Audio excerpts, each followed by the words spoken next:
All right, I'm going to go ahead and call to order the Community Corrections Advisory Board meeting as of July 28, 2025. I do want to let you know, due to the new laws, we are recording. In the back, the green light indicates we are live and we're recording, just for your reference.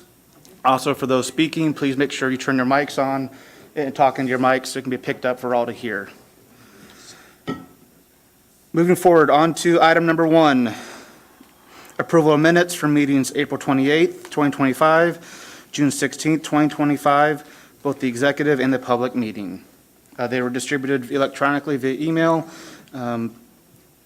Any Scribner errors, changes that you saw? If not, I'll take a motion to approve the minutes. So moved. Second. All right, I have a motion by Steve Meyer, seconded by Sheriff Goldsmith. Any further discussion? Hearing none, all in favor say aye. Aye. All right, those are approved. All right, next, I'd like to introduce the new executive director, Corey George. Corey, if you want to come to the podium, please. His resume was sent out to you guys a couple weeks ago. He was approved by the commissioners, or appointed by the commissioners a week ago. He comes to us from Wayne County with a wealth of experiences. Corey, if you'd like to speak a little bit, we would love to hear from you. Sure. First, I just want to say thank you. I'm super excited to join you on August 18th will be my first day. I have officially resigned from my current position and helping the judges name my successor, which they did Friday. A very important piece for me. But my wife is a 20-year employee of Purdue University, had worked for the statewide system, but over the course of the last year has worked here on campus. So my family and I have somewhat successfully relocated. We have moved in. We're also moving out of our current home. But I bring 30 years. Successfully navigated. If that was in my court, I'd take that phone. Yeah. I accidentally. I don't know how that happened. You're the judge. I'll just wait. Okay, we're good now. So I bring 30 years of criminal justice experience. I started as a line adult probation officer, pivoted to an adult supervisor, assistant chief, and currently chief and JDAI coordinator. Not as good as Rebecca Humphrey back here, but I learned as much from her in that role as I could. So I do a lot of court administration work as well, and again, just appreciate it, and I'm excited to get going. All right, thank you. All righty. Next on the agenda is Rebecca Humphrey, Youth Services. She has another meeting she needs to get to, so that's why she got moved up to number 2 on the list. I'm sorry to go fast, but you got it. We got it. Sheriff, you ready? Hold on. No? I'm out? If you Okay. speak, click the button, please. Nay. All right. You have the handout in front of you with some data. Rolling down through it, you can see our user fees surplus. We found out recently that we are not able to use our our grant application, the Juvenile Community Corrections Grant, in order to purchase a vehicle or lease a vehicle, and so we had to move that to project income. So all of that project income will be used for that lease for the 25-26 grant year. So even though we filled out a grant, we applied for a grant, we got approved for a grant to use the money for a lease, they pulled that at the last second. So you'll also see an amendment coming soon about where to use that money in a different way. But that vehicle is for home detention, which is down at the intake center. So that's our surplus, so don't think we're rolling in cash, it's all gone already. So there you go. Policing the Teen Brain, you can see the next schedule for that. Parenting the Teen Brain and the Parent Project, both of those are parent education groups. They're going really well. Our feedback from those groups is really spectacular. And more importantly, we track the data related to kids of parents who attend the Parent Project and Parenting the Teen Brain. And thus far, we've had 0 kids whose parents who have attended those 2 projects come back into the system for anything. So that's working really well. We're very happy about how well that facilitation is going. JDI and our community corrections grants for juveniles ended June 30th. We started the new one, no issues, no concerns. Our handgun intervention program is going really well. As of June 30th, you could see we had 21 youth have been referred. We now have 4 new youth. I think that speaks volumes to our community, but that's a whole different meeting. I know, Chief, you are working all you can, and we are very lucky and very hopeful that through street crimes and all the different initiatives that are happening with law enforcement, that it's kids caught in possession of guns. We do not have that many kids that are caught firing guns, shooting guns, et cetera. So want to keep on that. I know that's not prevention, but that lower end of gun offenses, and those are the kids that are perfect for our handgun intervention program. So again, that program is not for kids who are actively pointing a gun or actively shooting a weapon. Those kids are out of the community. Those kids are going to the Department of Corrections. Those kids are going to other residential facilities. But for kids who have handgun offenses, where they're making threats on social media or they're in possession at a time that they're getting stopped for something else or making threats of being in possession and their gun is found, those kids are going to secure detention, receiving some assessments, and then coming into our now 9-week handgun intervention program with their families court-ordered. So, and you can see our data from that, 79% have not committed a new offense. Scott Angstedt would tell me I always have to say yet. So we are tracking those kids up until their 18th birthday and continuing to have good results. Any questions about handgun intervention? Yeah. Sure, absolutely. So the handgun intervention program is a 9-week session, so it meets every Monday from 5 p.m. to 7 p.m. And it has 7 different components, and now we're adding 2 additional components. So the first component is meeting with the family, and they meet what's called their community accountability board.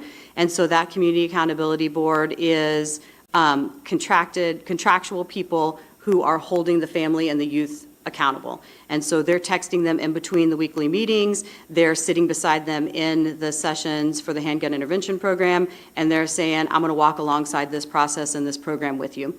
We try to recruit community accountability board members from neighborhoods. Sometimes we're successful with that, sometimes we're not.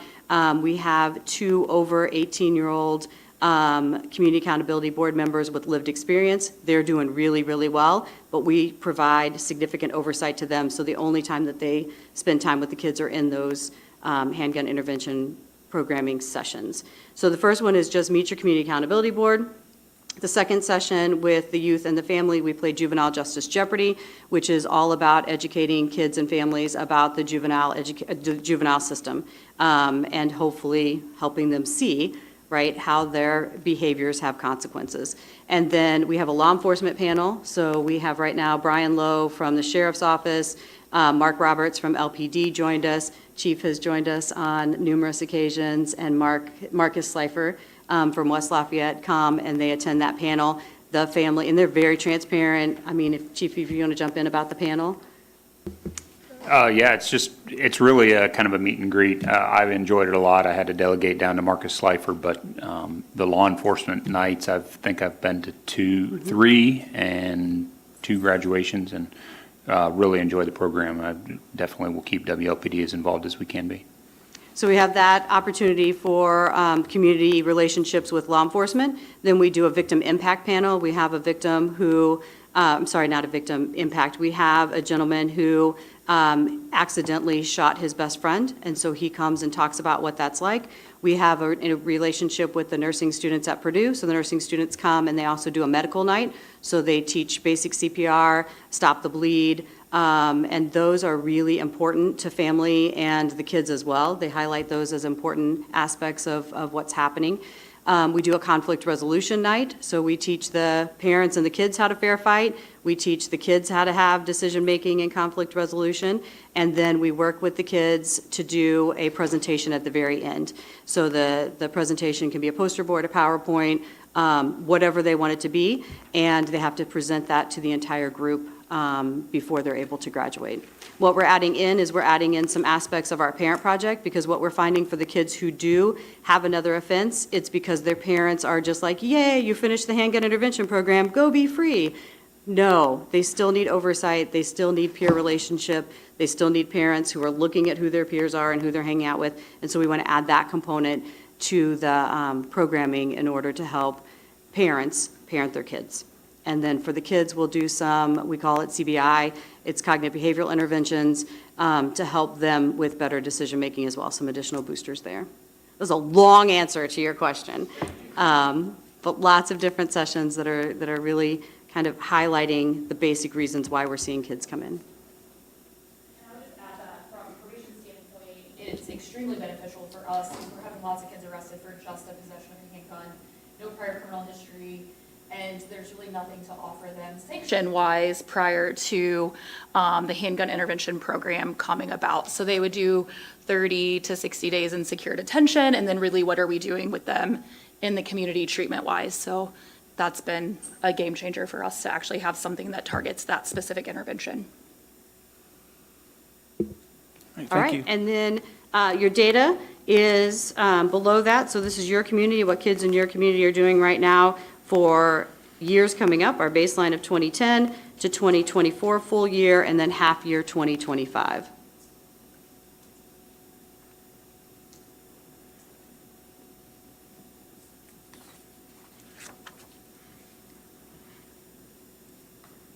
All right, thank you. Any further questions for Rebecca?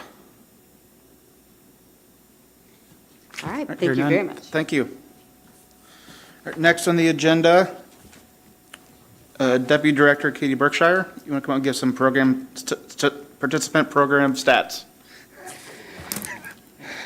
Hello, Katie Berkshire, the Deputy Director. I haven't met some of you, and I have met others. I've been in this role since the end of February. Hopefully this is my first and last meeting. I have to stand up here because we have Corey now. Anyways, our program statistics, we have 213 on community service, 18 on day reporting, 283 on home detention, 117 on work release currently. I did put together a data sheet. I hope I covered all of the topics on there. If you look at the back, I put our current standings and then where our maximum capacity for each program would be.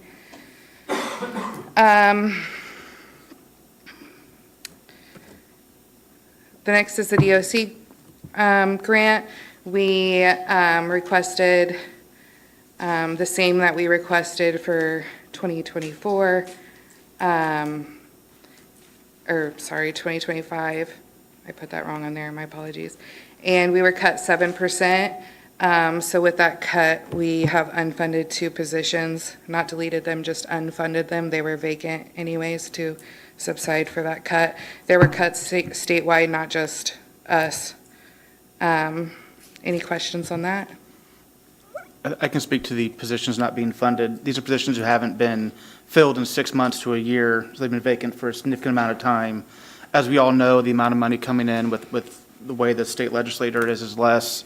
So as council reps, we've been tasked working with our departments to analyze and have discussions on those positions and just not fund them. And if there's a compelling need in the next year to have those discussions, and then all they have to do is request funding for it. They don't have to create a new position, which is a lot of hoops to get through. So it's a way to kind of cut costs, but still keep the position there in the department as needed.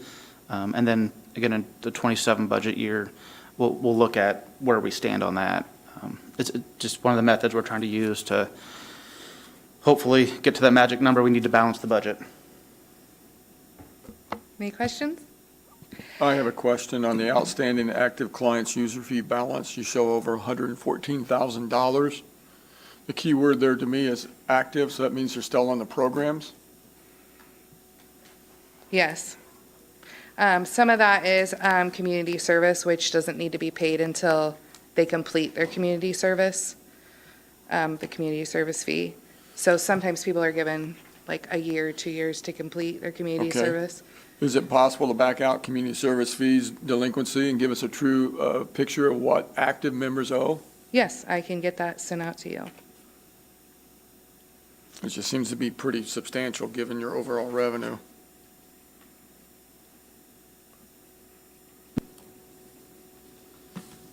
Any other questions?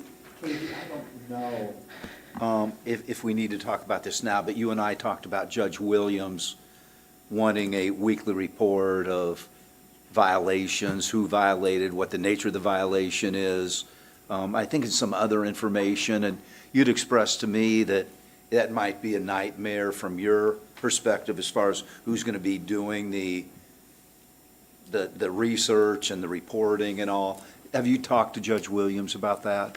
No. Are we going to, and I said you might want to wait until Corey takes over, but, you know, where are we at with that now? So I was forwarding the order to the attorney for him to review, and he was on vacation. I don't know if you guys knew that.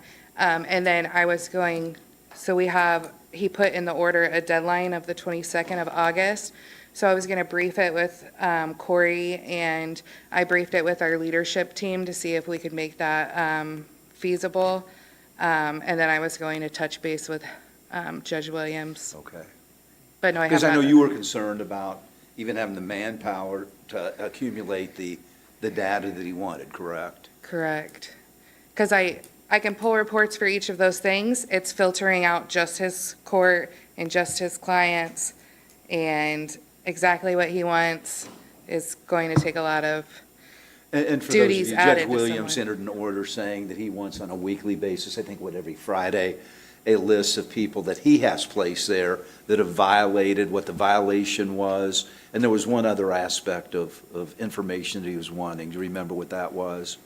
It went Right. beyond just the who fees. violated. Maybe, yeah, people that are delinquent in payment of fees and, Yeah, so that also goes with the intake update for the jail. I was going to speak about that, so I'll just skip to that. okay. I put the jail intake standings on the data sheet.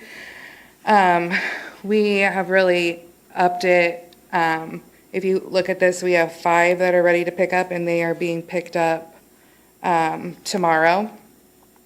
Was our Tuesday jail pickup.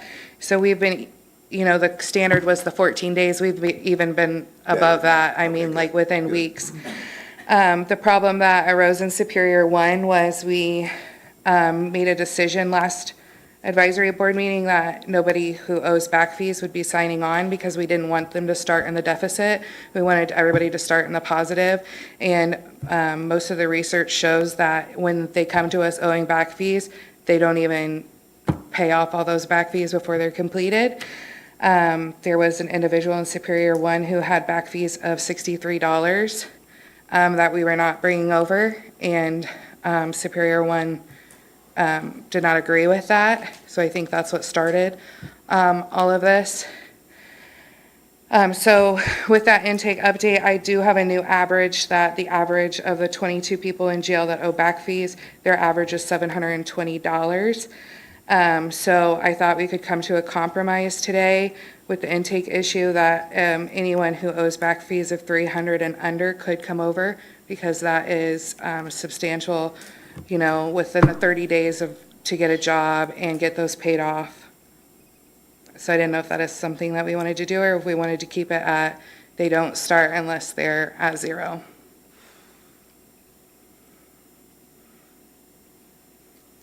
Or we can think on it.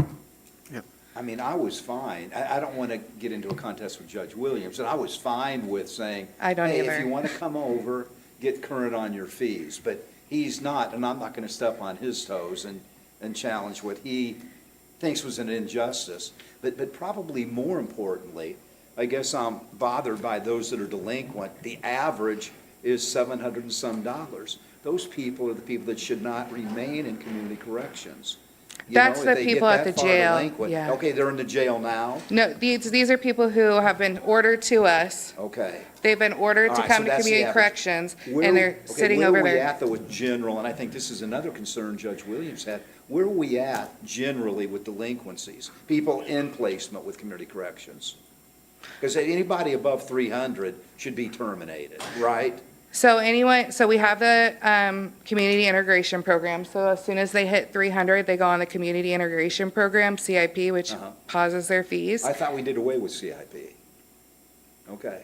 And then they have 3, they're given 3 chances to get caught up on their fees before they're terminated. Okay. So they receive a violation, and they haven't, with the payment plan, and then they have until, the payments are due on Friday, so they have a payment due on Friday. If they're in compliance with that, then the next Friday, and then there's non-compliance. If they're non-compliant, then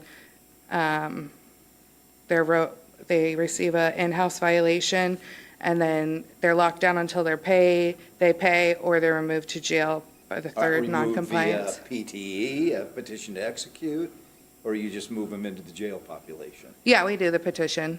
Okay. based on the fees. Because I think the thing that's been bothersome with a lot of us at our judge meetings is we're getting these petitions to execute, and it's indicating, this is violation number 7, you're finally getting around, not you, but, just generally. And then there'll be another paragraph, and they're delinquent the payment of user fees in the sum of $1,000. And we're always like, well, wait, and it's part of the problem Judge Williams has. We get these PTEs with numerous violations, and that's why he wants to see it with his placements, who's violating and what are the nature of the violations and how many violations, and then the user fees, because he's bothered with getting a PTE showing that somebody's delinquent $1,000 or more in user Right. fees. And his guy was held up for moving from the jail into community corrections because he owed $63. And he doesn't see the justice in that. And I think some of those individuals in those PTEs were from the, like, previous leadership and previous administration. This has changed over time. Once it was, if you owe under 900, you can still sign on to the program. And then it was 500, and then it was like, you can't owe any back fees. So like I said, I think it's just the accumulation of people violating who were still on with back fees owed. And then it's the violations. DOC has guidelines of violations being major and minor. So I think it's after 3 minor, it becomes a major. So we just put the total and don't differentiate between the major and the minor offenses. Like, a minor offense might be refusing an order from a corrections officer. That can be a behavior change that doesn't immediately need jailing, unless it was like a threatening or something. Does that make sense? Laura? Yeah. That's Just how as long as some there's peop- consistency. I mean, we've got to apply the policy and apply it even-handedly. We And can't just be arbitrary. And I think that's what we did with, you can't sign on without the back fees. Like, we were Right. being fair and consistent Like I said, I across the didn't have a board. problem with Like, that. I mean, I understand he only owes 63. I have a heart and I have compassion too, to just think like he is sitting in jail and he can't pay the 63, but I have to be fair and consistent across. Well, stay in touch with Judge Williams, please. Yes, sir. I guess, I would just weigh in to say, I think this is a bigger issue than to ask us to vote today, or you said you wanted to make a recommendation of 300 or less. First of all, I don't know, I thought we addressed this in the rule book. Is there a specific policy in there that if you're X behind, this happens, and then this happens, and then that happens? Correct. This is just about the intakes. Remember, we had the work release that was limited staff and limited numbers, so we weren't bringing over people from the jail. Yeah. This is just about people signing on to our program new, still owing us back fees Yeah. from a previous time or a previous time when they were violated, or that's all this is about. It's not like current program fees. This is just about Okay. bringing people from the jail in the deficit, starting them out in the negative. We wanted to just erase that and only start them out in the positive. They start out at a zero Or new balance. placements with prior delinquencies, correct? Yes. I guess what I would suggest is now that we do have a new executive director, perhaps table that until he gets on board with it and makes a recommendation, because he's going to be the one that be implementing this policy. Absolutely. And I am all Yeah. about that. I just wanted to make sure that this jail intake was not still a reoccurring issue when we are bringing people over that are at the zero balance. And we have had people pay over $900 since we implemented this to come back to us, so they find it somewhere. Yeah. Okay, we can table that. Oh. you have I vote want on to it. follow up too. Since we have a new director here, I think, and I agree with Judge, both of you, especially, I think the new director needs to get his feet on the ground and understand what's going on here. But here are some major issues as I see it, and I'm the prosecutor. We get information from community corrections asking us to file petitions to execute or multiple things. And obviously, I'm just going to put out 4 examples for you. I'm not faulting anybody. I know you got a big task there, but this kind of comes to the judge's frustrations because it's literally all over the board. This person was ordered to community corrections on May 9th. On July 13th, she was arrested for meth and syringes. She was then released from the jail before we could file a hold because of 24 hours. She was arrested again on July 19th for meth, paraphernalia, and other drugs. She was ordered by the court to report and sign on within 72 hours. TCC never told the judge from May 9th through the second charge of July 19th that we filed that she never was put on community corrections. And the reason was she was delinquent of $600.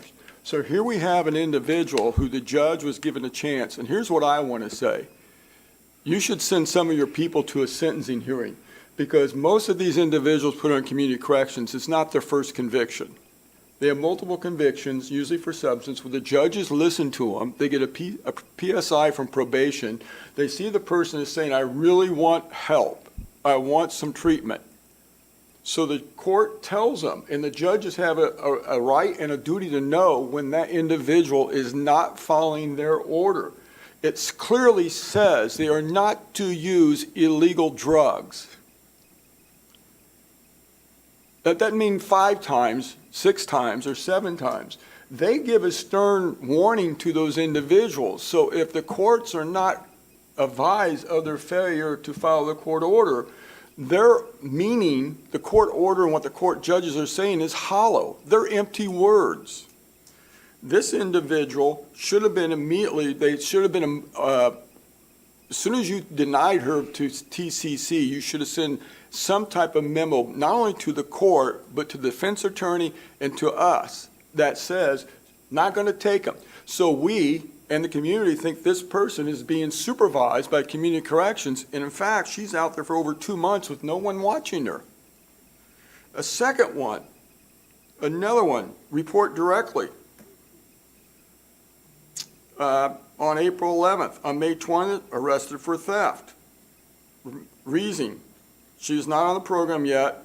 That's what you said, she's not been on the program yet. Unable to sign her up.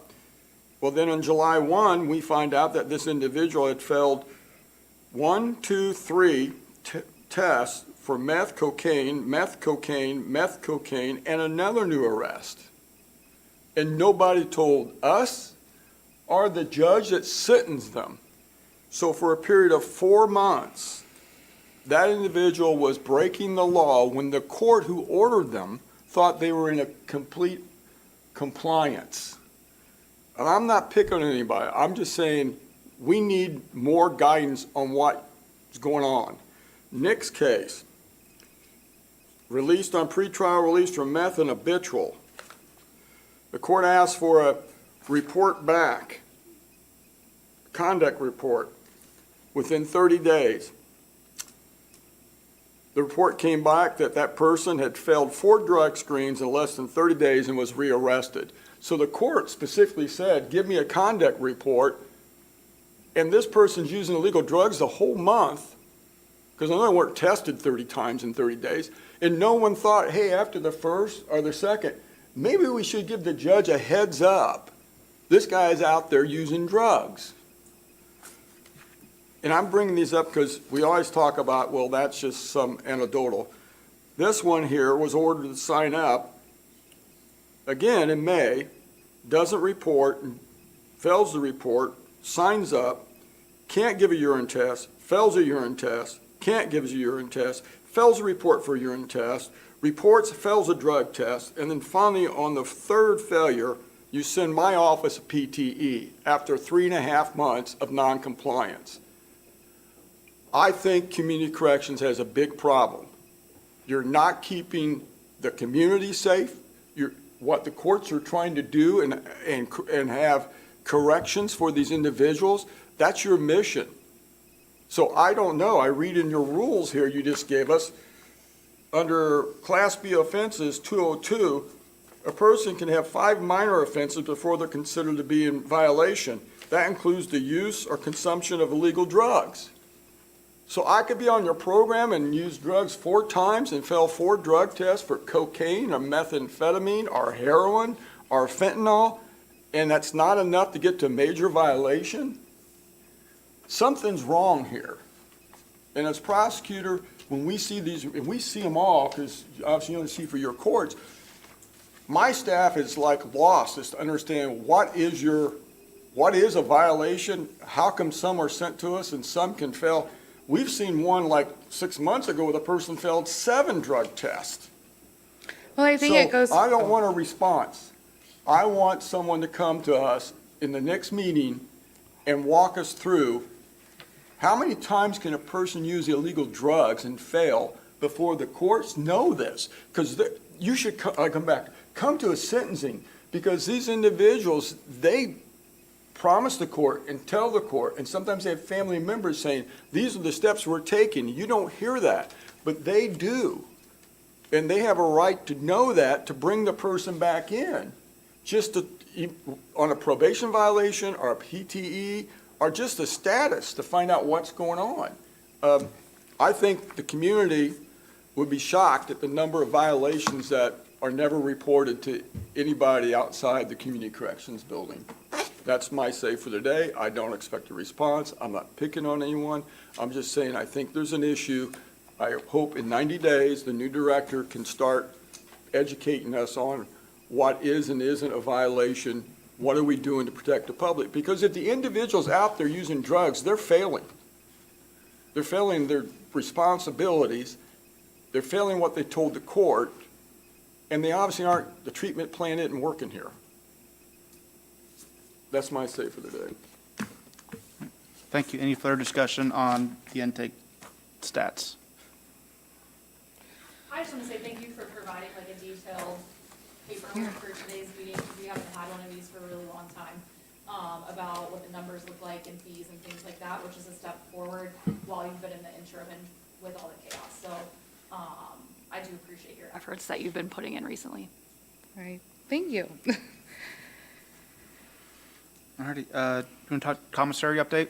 Yeah, so the last meeting, Sheriff Goldsmith asked that we get with the state of Board of Accounts to make sure about the commissary. Community corrections doesn't fall under the same statutes as the sheriff, so we just have to put all of our commissary and projected income for the DOC. So that's our user fees, what we already currently do. Our current commissary and phone contract is up at the end of October, and we would like to proceed with sending the contract to Doug to look over. This is also to eliminate thefts, because with our open market system, we do have thefts, so. No, thank you for checking on that. I sent an email to all the sheriffs in the state and asked those that aren't in charge of community corrections what they do with their commissary, and the responses I received back, and this may be from where you came from, is the council and commissioners set what you can use those fees for, or what the fees, what you're collecting for. It may be something when the new director gets in that role to clarify those things, because just to avoid any issues with it. Yeah, and that's what we've currently been doing, is with the commissary that we do get from the ABI open market, we just put it into our user fees, and that's obviously heavily regulated on what you can and can't spend it on. So could we move that to Doug to review? So with our contract coming up, and I already briefed Corey that we were planning on doing this. Is anybody opposed to having legal counsel look at the contract, the commissary we've discussed for a while now? This be the vending machines and getting rid of the open market and all that stuff that we've discussed before. The chirps and the tablets, it's the same exact services the jail offers. Okay, I'm not seeing anyone opposed, so I think you can go ahead and get it to legal counsel to look at. Okay. All right, going back to the rule book. What we're going to do here is Katie's going to present some recommendations for changes to it. We're going to sit on it, and we will vote on it at the next meeting. That way we have time to kind of digest things and look it over. And then also the next meeting will be here. It will not be at Community Corrections due to the live streaming requirement, which will make it a little easier for those who work downtown. So that's a change. The first one is the fee schedule. For example, our CAM unit, we were at $9 a day, but our vendor actually charges us $10, so we were losing money on that. Our community transition program, we wanted to move it from 2 weeks to 30 days because our reentry panel did research and determined individuals leaving prison, coming to community corrections takes them up to 30 days to gain employment. I would like to also say that offsetting that, DOC does provide they pay daily fees for those in the community transition program. The equipment damage replacement, we would just put a wide range on that because we did have somebody ruin a remote breath, and it was $1,500, and it wasn't in our rule book, so we weren't able to charge them, so we had to eat that. Drug screens, lab fees, we wanted to include those because those who refuse to test or are tested after hours, we've been eating the cost of that. I wanted to put medication up to $15 in here. I did get clearance from our QCC contract and our attorney that we can charge people for stock meds that they use. On average, our QCC bill just for medication is ranging between $1,800 to $2,000. The work release cost at the bottom, some of that was just for inflation. And then our laundry has always been $1.50, so I don't know why that wasn't updated because we were charging them $1.50 to use the machines.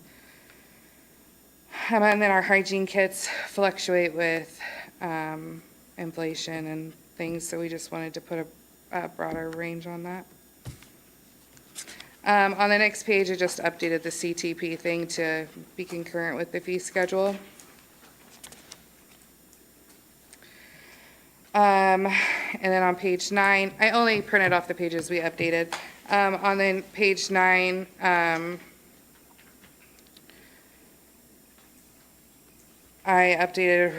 added electronic monitor because it wasn't there. It just said removing, which I thought was weird.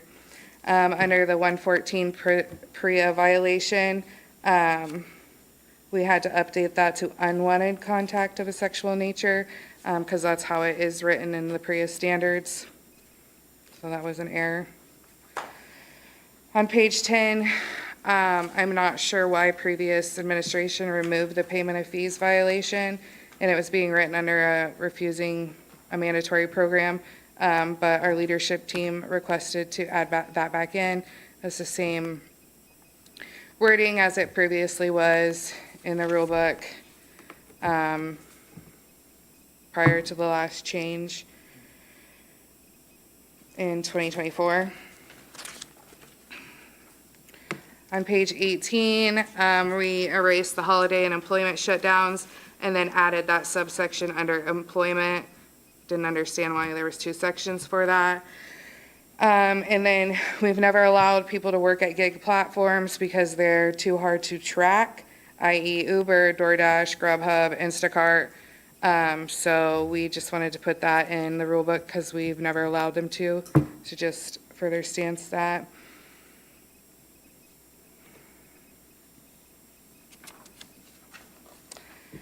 Page 28, the work release coordinator requested that eliminations be made to what's approved to be in the wall lockers. So, instead of just saying like one eyeliner, one and a mascara, just a set number of makeup products that aren't glass. Unsmoked cigarettes. Page 29, this is also work release. It was confusing the way it was written. It said any item bolded with asterisk may be brought in. We just needed to simplify it for our participants to understand. So we're going to erase that, and then it says the items listed below can be brought back to the day room, and then we erase some of them that can't, like toothpaste, toothbrush, alarm clock. They can buy those from commissary and are provided in their hygiene kit, so we don't want them bringing back loose liquids that they can fill with potentially harmful substances. So those are just some of the few updates that we wanted to make this year, just for operational standpoints. Thank you. Any questions on the proposed changes? Again, we'll vote on those at the next meeting, so you have time to digest or provide feedback as you choose. Okay, hearing none. That's all we have on the agenda. Anything else for the good of the order? Okay, hearing none, again, reminder, the next meeting is changed from TCC to here for the live streaming. At this point, I'll take a motion to adjourn. So moved. I have a motion to have a second. Second. We are adjourned. Thank you.